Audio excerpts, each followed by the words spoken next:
Well, it's vice grips or pliers, and pliers for a wrench for a hammer, hammer's everything else.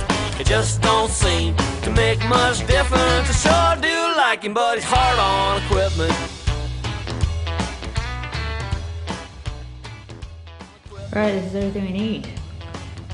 So we have got wheel bearing grease, gasket maker, gearbox assembly, rags, very important, brand new motor, new seals, new bolts, end housing, and the drum. Let's put it back together. Like, obviously if you've got a press, use a press, it's so much better. But you know, if you're in the bush, and this isn't just for winches, this is any sort of bearing, you absolutely must have something soft like a brass punch like this. And you need to hit around the outside and just keep tapping it around and be patient. So we want to avoid tapping around here, we want to hit here. We're just going to gently do that. And you can hear that. That means the bearing is home. 4-ounce hammer, brass drift. And we've managed to do that without a press, and the bearing is still obviously, you know, fine. Okay, so we've just put the bearing in, and this is our motor ready to go. It's splined for the worn, and it's a common worn 24 spline fitting. Now, one of the things is the housing is going to go on there, and this bearing, because it's seated into the housing, might not necessarily butt right up against there. You know what I'm saying? So I'll show you just what I mean. So I fit that housing, and you can see there, Kate film that, little bit of axial play, what we call axial play. That's the axis of the armature, and that's moving through there. It's not a big deal, but I would suggest fitting your end housing temporarily like we've done, and just checking for that axial movement in that armature, because the bearing seats up here. And what I would do then, given that axial movement, is just fit a washer over the top that fits in there, and it'll run up against that bearing. And when we now fit this, you'll notice that that has minimized that axial movement.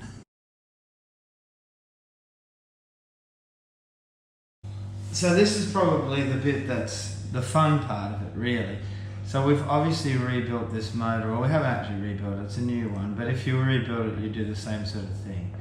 And we've inhibited it and corrosion protected it, we've sealed it all up, it's going to be 100% sealed. We've fitted a breather on the back side of it. This has all been cleaned and re-greased. Greased with the 33 ms grease, which is quite a thin molybdenum compound. We took the drum and had that repainted. It's very shiny. It looks really shiny. So because we're running a fabric rope, we decided to go for a high gloss finish. Didn't really care what colour it was, but it's important that it's nice and glossy and nice and smooth for the rope to slide over. And these are our two end housings. We fitted the new bearing into that, and we've cleaned it all up. Now, when we were talking before about grease, 33 ms or an NLGI1, something fairly thin with molybdenum for the gearbox assembly, very important. But when you're going to come to do your seals, which these are, we're replacing ours, so the seals that fit on the inside of these housings like that, and then there's these nylon bushes which fit on the inside of the housings, and what they actually do, is sit over top of the drum like that, and they kind of form a seal. That's what your drum rides on, you know, that's your bearing surface really for your drum, you know. It's like a plain bearing, it's a nylon, and these should be greased. Now when you come to grease these, don't use the grease that you use for that. It's very important in your planetary gear set to use that grease because it helps you with your free spool. But on this part of the winch, you want something nice and thick and nice and heavy to keep out moisture and to keep it, you know, something that lasts. So a wheel bearing grease is ideal for this, really, I think, because, you know, it's designed to grease wheel bearings. And this grease is high temp and it's thick and it will last for a long time. It's water resistant. So use wheel bearing grease for this side of it, but an NLGI one for that side of it. Yeah. You've got a kind of a plain bearing surface, which is these nylon bushes made out of a nylon. So that when you've got a bearing surface, this is a hard steel drum. So this is, you don't want the drum to wear, you want that to wear. Yep. You know, so because this is easily replaceable. So this is a soft nylon, this is a hard steel. Mm-hmm. You know, so it makes sense, you know what I mean? And then these actually just form a kind of a dirt seal on the outside. Yeah, right. And it works quite well. Yeah. So let's fit those with grease. And like I think here, plenty of grease. Just like if you're doing a wheel bearing, more is better, you know, really here, because it's just going to last longer, keep moisture and dust and dirt out, and provide a good lubricating surface. So really packing it in. Yeah, pack it in.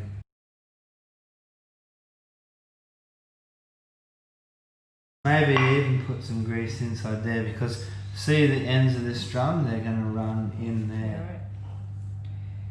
Yeah, right. Yeah, so grease in there, grease all of that area. What you need really is to find a small child or a small woman who has tiny hands whose fingers can fit inside these. And then you can fit your seal and do the same. I've got a bit on the bearing, is that an issue? No. Okay. Should I put more on the bearing? Yeah, just slap grease in there. Yeah, it doesn't hurt. Honestly, it doesn't. As long as it doesn't get into the motor, that's the main thing. Yeah.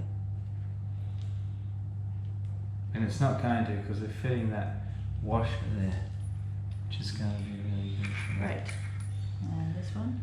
Yep, so again, grease the seal, inside, outside, both sides, double side, upside, inside, your mum's side.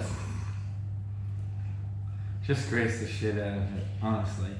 Because actually, when it all boils down to it, this is the only barrier, no matter how well you seal your gearbox with your Scholastic RTV and all through here, and your motor, the only barrier between the gearbox and the motor and water getting in is here, is these end housings. That's the only thing left that it can get through. And it won't get through if you grease them up nice and good. There's a bigger side, and then there's like the lip that goes up, and that's going to sit against that's going to seal against the drum.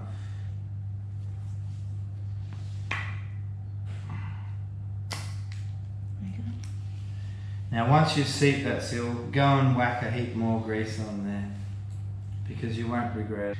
Because you can see, we will try and just wipe it a little bit out of that bearing, but not too much, you know, because it's not going to hurt.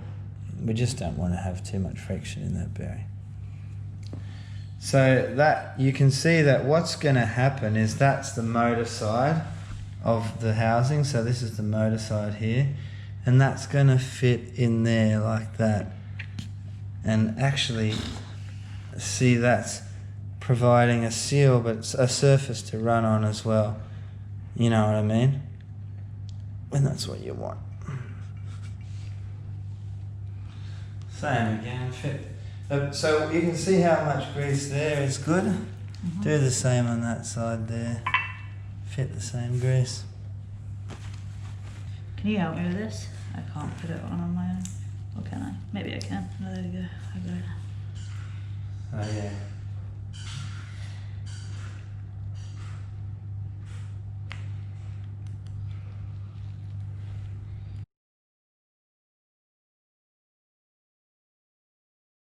highly recommend doing this on your lounge floor. It's a really good idea, isn't it, Kate? Yeah, if you've got an apartment that's not very clean to begin with, it's a really good idea to do it here.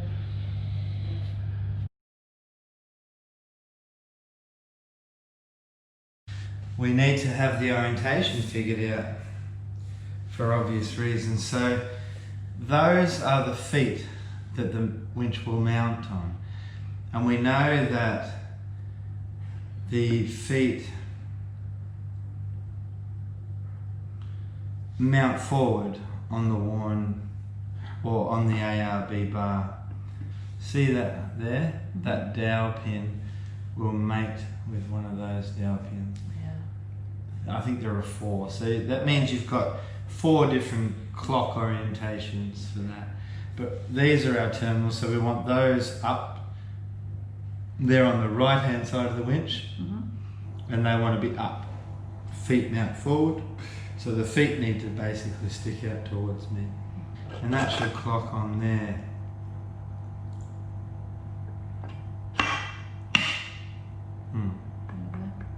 Yeah. But of course there's one thing that's quite important that we're going to seal that up pretty full on, aren't we? Seal this all up.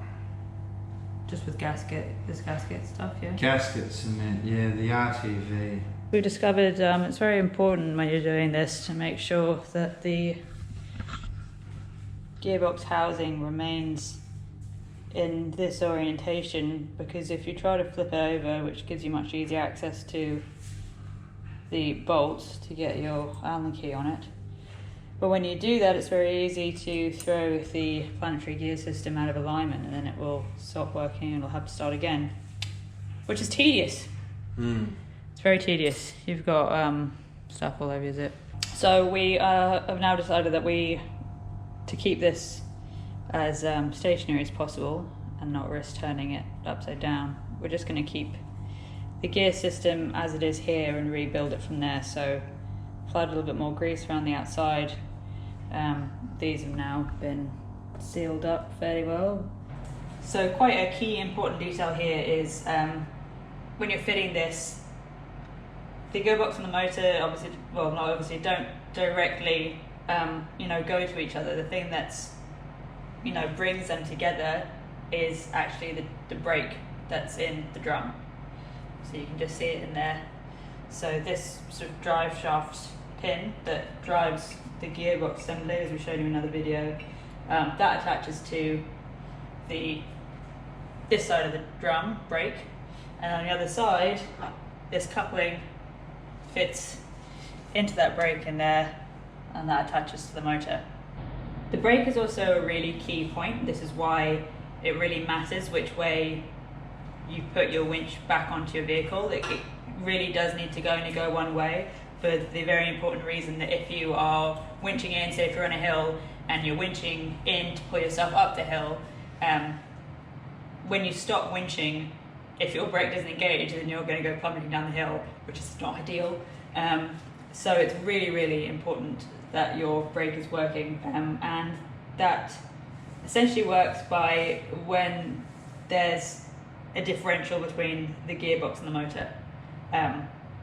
So if the gearbox is continuing to engage but the motor stops running, then there's going to be a difference there, and that's when your brake engages, driven by this coupling. It's all important to coupling, and the tangs that are there on the brake itself.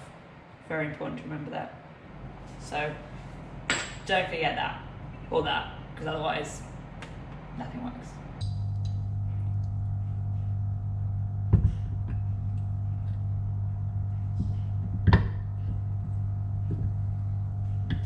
And that should be it. One eternity later.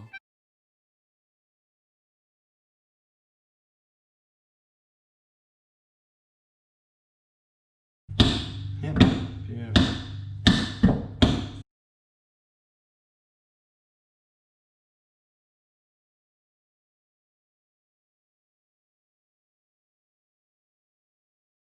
Do you want to hold? You want to hold this, because I think it's just a matter of being vigilant. Yeah, just hold it real tight though. There we go. You got the coupling in there too. Yeah, it's just because it was loose. Now you can get the gearbox assembly on. So that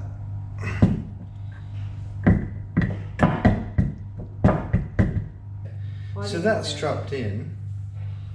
Well, I guess we put the bolts Yeah, put the bolts in. So all you want to do is make sure, because these are two different metals, this is aluminium and steel, I would recommend. Yeah, so that should be fine. Just because these are aluminium and steel. Bad combination, by the way.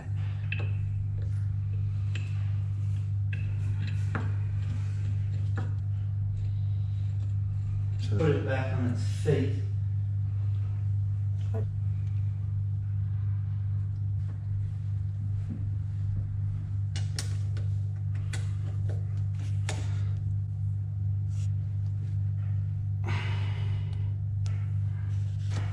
Is it turning? You'll know, you'll be able to do it by feel. The old engineer's wrist. So that's free spool. So I mean, I'm thinking I can free spool that pretty easily by hand without any effort at all. So this is the completed assembly. We've fully sealed this motor, sealed around the flanges of the end housings. Obviously we showed you how to re-grease this. This is all working well. Free spool and engage. We've actually taken our drum out and given it a good clean up and a paint. So anyway, look, let's see how it goes. So we've just got to bolt it on to the front again now and fit the plasma and everything. Righto, so this is the install of the winch. We're just putting it back together. We highly recommend getting into a zen state of mind, and to do that a coffee is a good idea. Really good idea to have coffee standing by for this particular job. So yeah, we've got all our tools and everything. Move the control box out of the way. Tell them about your paint job. And the bar's looking really sexy and shiny. Kate's got her safety boots on and respirator. Holding my breath. She's a professional. Don't try this at home, kids. Oh. So we are using some of this, some nickel thread paste, to put on just where it mounts here, on there, and then all on the bolts that we'll be using on there. We're just doing the top ones for now. But Jade's just going to offer this up. It's good to have 2 people for this. I'm just going to shove the bolts in. There we go. Now you're ready to bolt her up.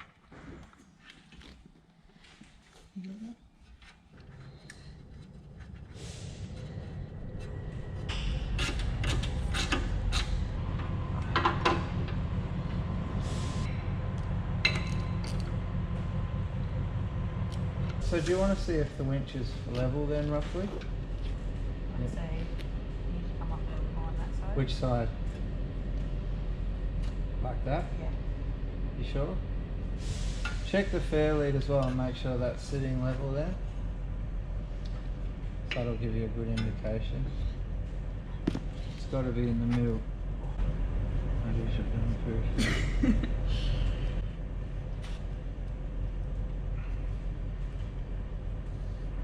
Lift up this side a bit more if you can.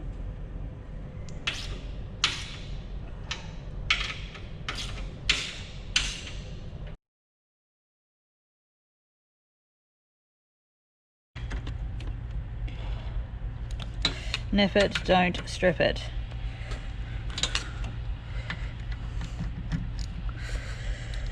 Little booties.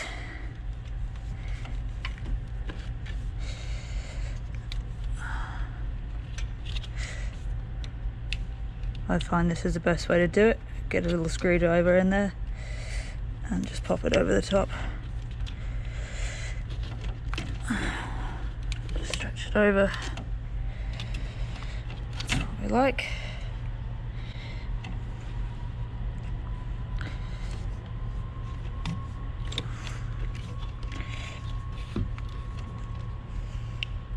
I'm a bit worried about this breather. I've had to lift it up quite a bit to make sure that that stays clear of the bar. You can see it's pretty tight there. Yeah, it's quite close to the edge there, but it'll work.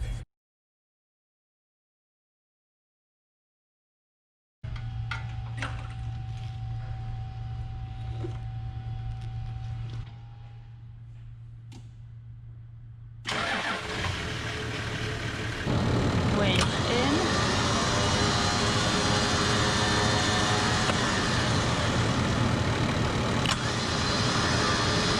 Out. Oh, in the air. That's job done.